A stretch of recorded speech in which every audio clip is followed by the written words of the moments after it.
When people imagine the most powerful machines ever built, their minds often jump to rockets blasting into space or massive warships cutting through the ocean. But there is a different kind of engineering monster that quietly commands just as much or the largest aircraft ever developed, with contributions and inspiration from organizations like NASA. These aircraft don't just fly, they defy limits. And at the heart of their existence lies one simple but mind-blowing question. How much power does it actually take to lift something that massive off the ground? To understand this, we need to begin with scale. The aircraft often associated with extreme size and power is the Stratolaunch Roker flying giant with a wingspan larger than a football field. It's not just big, it's absurdly big. Standing next to it feels like standing beside a moving building. But size alone doesn't tell the full story. The real insanity begins when you consider what it takes to get that building into the air. Imagine pushing a fully loaded truck. Now imagine pushing 6 of them at once. Now imagine doing that while fighting gravity, air resistance, and the sheer inertia of thousands of tons. That's essentially what takeoff is for an aircraft like this. The physics behind it is brutal. Every kilogram must be lifted against Earth's gravitational pull, and every second counts as engines roar at full thrust, just to achieve the minimum speed needed for lift. Aircraft like this don't rely on just 1 or 2 engines. They use multiple high-thrust jet engines, often the same ones used in commercial airliners. The Stratolaunch Rock, for example, uses 6 massive engines, each capable of producing tens of thousands of pounds of thrust. When combined, they generate a level of power that is difficult to comprehend.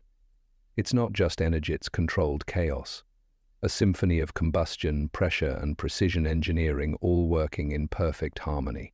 But here's where it gets even more insane. Power alone isn't enough. It must be delivered efficiently. During takeoff, fuel consumption skyrockets. These aircraft burn fuel at a rate that would empty a typical car's fuel tank in seconds. The engines must push the aircraft down the runway, long enough to build up speed, often requiring several kilometers of runway before the wings can generate enough lift to overcome gravity. And those wings, they are engineering masterpieces. Designed with extreme precision, they must generate lift across an enormous surface area while maintaining structural integrity under immense stress. As the aircraft accelerates, air flows over the wings faster and faster, creating the lift needed to rise. But until that exact speed is reached, the aircraft is essentially a grounded giant, relying entirely on engine thrust to keep moving forward. Organizations like NASA have spent decades studying these dynamics, not just for aviation but for space launch systems. In fact, some of the largest aircraft ever built were designed to carry rockets into the sky before releasing them, turning airplanes into launch platforms. This adds another layer of complexity, because now the aircraft isn't just lifting itself, it's lifting an entire payload designed for space. Think about that for a second. A plane carrying a rocket. The combined weight pushes engineering to its absolute limits.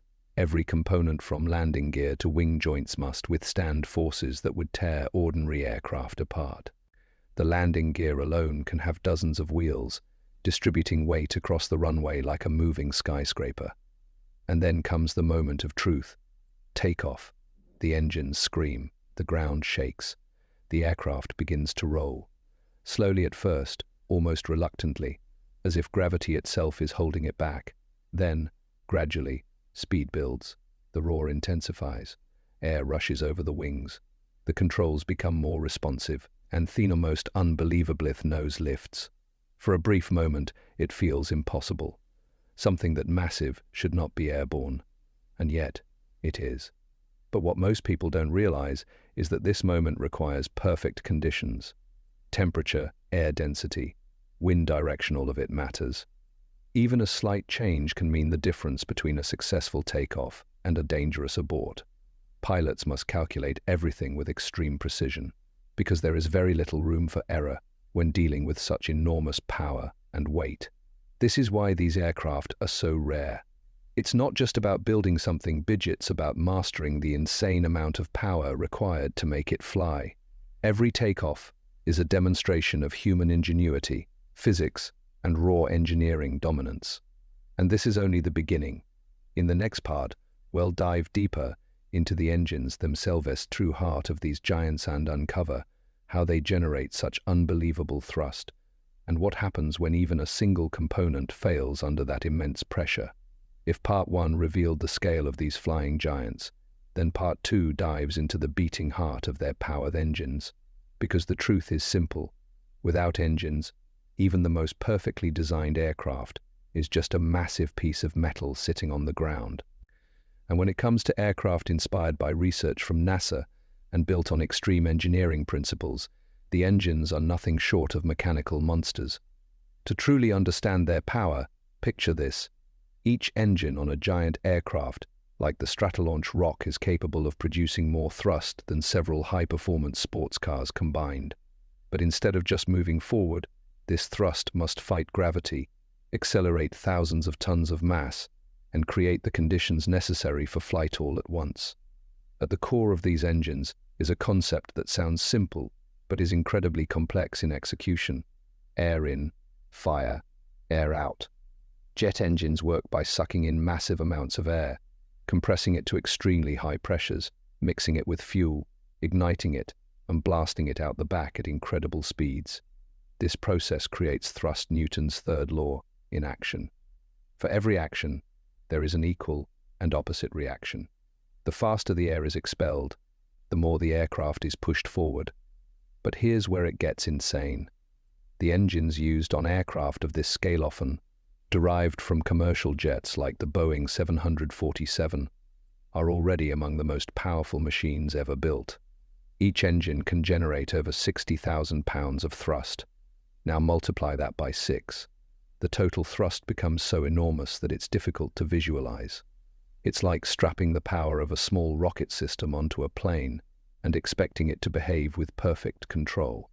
Inside each engine, temperatures can exceed 1,500 degrees Celsius, hotter than molten lava. Special heat-resistant materials, including advanced alloys and ceramic coatings, are required just to keep the engine from melting itself. And yet, despite these extreme conditions, everything must operate with flawless precision. Even a tiny imbalance in the turbine blade spinning at thousands of revolutions per minute could lead to catastrophic failure. Fuel consumption is another jaw-dropping aspect. During takeoff, these engines burn fuel at a staggering rate. We're not talking about liters per minute, we're talking about tons per hour. In just a few minutes of takeoff, roll, and climb, an aircraft can consume more fuel than a car would use in years. And yet, this massive fuel burn is necessary because takeoff is the most power-hungry phase of flight. Engineers working with organizations like NASA have spent decades refining these engines to be not just powerful, but efficient. Every drop of fuel must count. Every ounce of thrust must be optimized. Because when you're dealing with something this massive, inefficiency isn't just costly, it's dangerous. Now imagine all 6 engines firing at once. The sound alone is deafening. A deep, thunderous roar that can be felt in your chest long before you hear it. The ground vibrates. The air itself seems to ripple. This is not just noise's raw energy being unleashed. Controlled explosions happening thousands of times per second inside each engine, all synchronized to push the aircraft forward. But here's something most people don't think about: synchronization. All engines must work together perfectly. If one engine produces slightly less thrust than the others, it can create imbalance, forcing the pilots to compensate instantly. Modern aircraft use advanced computer systems to monitor and adjust engine performance in real time, ensuring that every engine contributes exactly what it should. And what happens if one engine fails during takeoff? This is where the real engineering brilliance comes in. Aircraft of this size are designed with redundancy in mind. Even if one engine fails, the remaining engines must still produce enough thrust to safely continue the takeoff or abort it without disaster. This requires precise calculations, rigorous testing, and incredibly skilled pilots trained for worst-case scenarios. Because at takeoff speed, there is no pause button. You either have enough power or you don't. And that's what makes these engines so incredible. They are not just powerful, they are reliable under the most extreme conditions imaginable. They must perform flawlessly every single time, because the margin for error is razor thin. Yet despite all this power, engines alone cannot make an aircraft fly. In Part 3, we'll uncover the next piece of the puzzled wings and aerodynamics that transform raw engine thrust into lift, and how the shape of an aircraft determines whether it soars into the sky or stays trapped on the ground. By now, you've seen the raw, almost terrifying power generated by the engines. But here's the twist: no matter how powerful those engines are, they cannot make an aircraft fly on their own. Power gets the aircraft moving, but something far more subtle, far more invisible, is what actually lifts these giants into the sky. And that force is aerodynamics. For engineers working with organizations like NASA, understanding aerodynamics isn't just important, it's everything. Because when you're dealing with something as massive as the Stratolaunch rock, even the slightest inefficiency in airflow can mean the difference between a successful takeoff and complete failure. Let's break it down in a way that makes sense. When an aircraft moves forward, air flows over and under its wings. But the shape of the wing, carefully designed and tested over decades, causes the air moving over the top to travel faster than the air beneath it. This difference in speed creates a pressure imbalance, lower pressure above, higher pressure below, and that difference creates lift. It sounds simple, but at this scale, it's anything but. The wings of the Stratolaunch rock stretch over 385 feet, 117 meters, making them the largest ever built. That's longer than a football field. These wings aren't just big, they're engineered to bend, flex, and absorb enormous forces during flight. As the aircraft accelerates down the runway, the wings begin to come alive, interacting with the air in increasingly complex ways. At low speeds, the wings produce very little lift. That's why the engines must work so hard during takeoff to push the aircraft to a critical speed where lift becomes strong enough to overcome gravity. This is known as rotation speed, the moment when the pilot pulls back on the controls and the nose begins to rise. And this moment is incredibly delicate.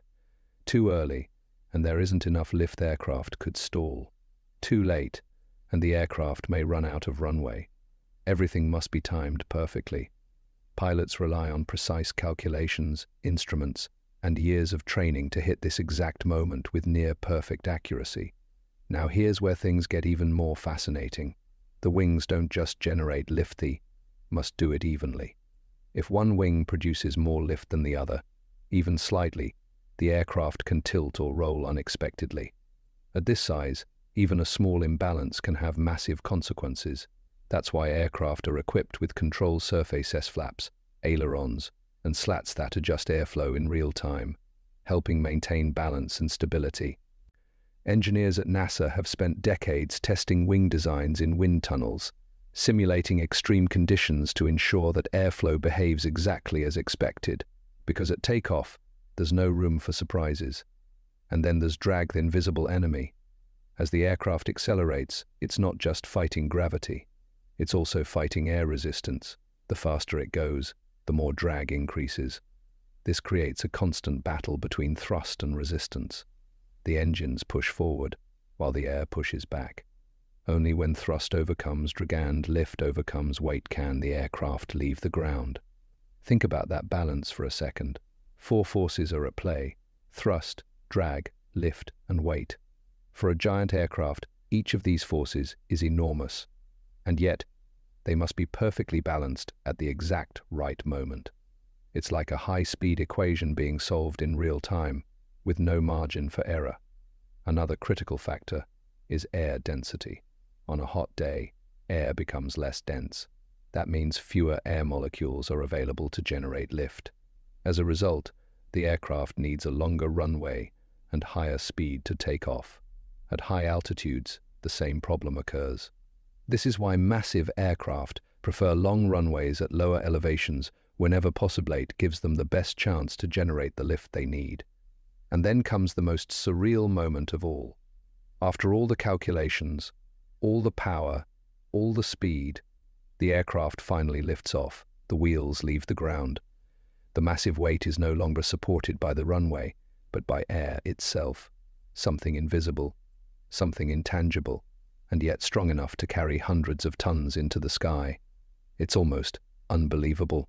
But even after liftoff, the challenge isn't over. The aircraft must continue climbing, maintaining enough speed and lift to stay airborne, while gradually reducing engine power. The transition from maximum thrust to controlled flight is another critical phase-zone that requires both engineering precision and pilot expertise. Because at this level, flight isn't just about power. It's about balance, control, and mastering forces that we cannot even see. And in Part 4, we'll explore what happens when things don't go perfectly, how pilots and engineers prepare for worst-case scenarios, and what it really takes to control a machine this powerful when something goes wrong. Up to this point, everything you've seen, the engines, the wings, the physics has been about perfection. Perfect timing, perfect balance, perfect execution.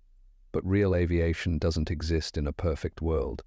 And when you're dealing with something as massive and powerful as the Stratolaunch rock, even the smallest problem can escalate into a life-threatening situation in seconds. This is where the true test begins. Because the real question isn't just how these aircraft take off, it's what happens when something goes wrong during the most critical moment of flight. Organizations like NASA and major aerospace engineers design these aircraft with one brutal reality in mind. Failure is always a possibility, not lethal but possible. And when it happens, there is no time to panic. Every response must be immediate, precise, and absolutely correct. Let's start with one of the most feared scenarios, engine failure during takeoff. At first, it might not even seem obvious. These engines are so powerful and so loud that the loss of one can be masked by the others, but inside the cockpit, warning systems instantly alert the pilots. Within milliseconds, computers begin adjusting thrust from the remaining engines to compensate for the imbalance. Because here's the danger. If one engine suddenly stops producing thrust, the aircraft will begin to yaw, pulling toward the side of the failed engine. At low speeds, this can be extremely difficult to control. Pilots must react instantly, applying opposite rudder and adjusting controls to keep the aircraft moving straight down the runway. And all of this is happening at high speed. There's a critical concept in aviation called V1 speed. This is the point of no return. Before reaching V1, pilots can abort the takeoff if something goes wrong. After V1, there is no stopping. The aircraft must continue the takeoff, even with a failed engine. Think about that for a moment. You are racing down the runway in a machine weighing hundreds of tons. Something fails, and instead of stopping, you are forced to keep going. This is why these aircraft are engineered with extreme redundancy. The Stratolaunch rock, for example, has multiple engines not just for power but for survival. Even if one fails, the others must still generate enough thrust to get the aircraft safely into the air. But engine failure is just one possibility. What about sudden wind shifts? Crosswinds can push against the massive wings and fuselage, creating instability during takeoff. A strong gust at the wrong moment can tilt the aircraft or reduce lift on one side.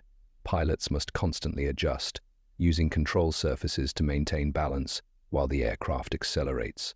Then there's the runway itself. At these weights, braking is not instant. If a takeoff must be aborted before V1, the aircraft requires an enormous distance to stop. The brakes heat up to extreme temperature, sometimes glowing red hoters. They absorb the kinetic energy of a speeding giant. Tires are pushed to their limits. Everything is under stress, and yet it all has to work flawlessly. Another critical factor is system failure. Modern aircraft rely heavily on computers to monitor engine performance, fuel flow, and aerodynamic stability. If a sensor provides incorrect data or a system malfunctions, pilots must quickly identify the issue and switch to manual control, if necessary. This is why training is so intense. Pilots who operate aircraft of this scale undergo rigorous simulation exercises, often recreating worst-case scenarios over and over again. Engine fires, hydraulic failures, sudden loss of thrust, every possible situation is practiced until responses become instinct, because in real life, there are no second chances. Even the structure of the aircraft is designed to handle emergencies. Wings are built to flex under extreme loads, rather than snap. Fuel systems are compartmentalized to reduce fire risk. Backup systems exist for nearly every critical function. Engineers working alongside organizations like NASA don't just ask, "Will it work?" They ask, "What happens when it doesn't?" And that mindset is what keeps these giants safe. But perhaps the most incredible part is this. Despite all these risks, these aircraft operate with astonishing reliability. Millions of calculations, thousands of components, and countless hours of testing all come together to make something incredibly dangerous, incredibly safe. Still, the margin for error never disappears, because when you're dealing with this level of power, this level of mass, and this level of complexity, even a small mistake can have massive consequences. And that's what makes the final part so important. In Part 5, we'll bring everything to Jeth, revealing the full picture of what it truly takes to lift the largest aircraft on Earth, and why this insane level of power represents one of humanity's greatest engineering achievements. By now, you've seen every piece of the puzzle: the overwhelming engine power, the delicate balance of aerodynamics, the razor-thin margins during takeoff, and the terrifying reality of what can go wrong. But Part 5 is where everything comes to the beckles. This is where we truly understand what it takes to lift one of the largest aircraft ever built, like the Stratolaunch Rock, into the sky. This isn't just about machines anymore. This is about one of humanity's greatest engineering achievements.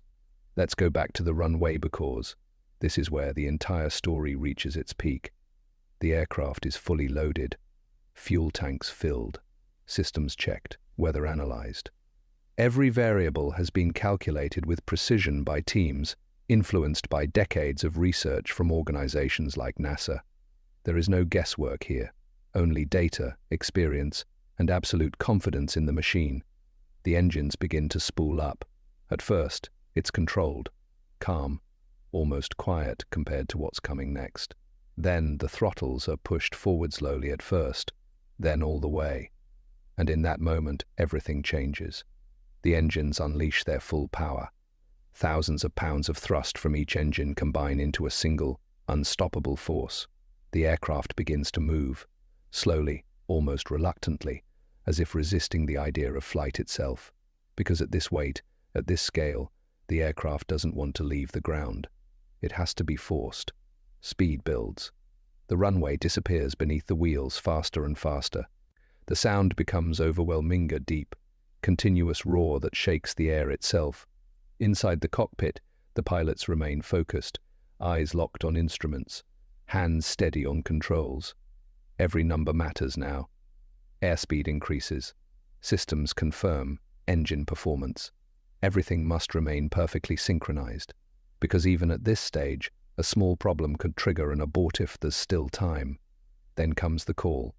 V1, the point of no return. From this moment on, the aircraft is committed to flight. No matter what happens, it must leave the ground. There is no stopping, no hesitation, only forward. Seconds later, rotate. The pilot gently pulls back on the controls. And this is the moment that defines everything. The nose lifts. For a split second, the aircraft is caught between two worlds, not fully grounded, not fully airborne.